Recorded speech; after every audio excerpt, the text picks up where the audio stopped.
আর এইদিকে তুমুল পরিমাণে বৃষ্টি হচ্ছে। সত্যি কথা বলতে পুজো দিয়ে মনটা এতটা শান্ত লাগছে আর আমার মহাদেবকে এতটা সুন্দর লাগছে। এই বৃষ্টির মধ্যে আমি গান শুনছিলাম আর মহাদেবের দিকে তাকিয়েই ছিলাম। ভাবছি এতটা বৃষ্টি হচ্ছে, যাই একটু বাইরের থেকে ঘুরেই আসি। আমাদের ওই ঘরে যেয়ে দেখি একদম এত বাজে অবস্থা, চারিদিকে তো জল জমে গেছে আর ঘরের ভিতরে জল ঢুকে পুরো ভেসে গেছে ঘরের মধ্যে।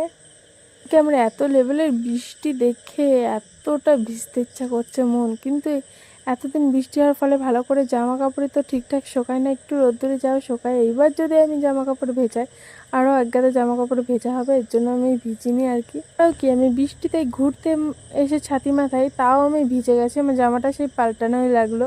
দিকে আমি একটু রাস্তার দিকে ঘুরতে গেছিলাম, দেখি যে কতটা জল হয়েছে। যেহেতু দেখি আমাদের রাস্তা একদম জলে ভেসে গেছে, পুকুরের জল রাস্তায় উঠে এসছে।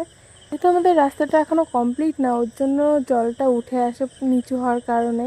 যে দেখে এসে ঘরে এসে জামা চেঞ্জ করার পরপরই দেখি আমার মা ভিজতে ভিজতে একদম চলে এসছে। তারপরে আমার পুজোর সময় যেই পার্সেলটা এসেছিলো একটা লিপ গ্লস, সেটা একটু লাগিয়ে দেখছি যে কেমন লাগছে। আর আমি পুরোপুরি লাগাইনি, একটু কিপটির মতো আঙুল দিয়ে লাগিয়েছি, কারণ আমার প্রোডাক্টস ওয়েস্ট করতে একদমই ভালো লাগে না।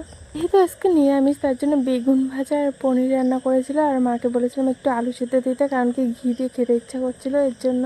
ঘি আর কাঁচা লঙ্কা আলু সেদ্ধ এত দারুণ খেতে লাগলো না, তোমাদের কি যে বলবো। আর তার সঙ্গে তো গরম ভাত লাগবেই।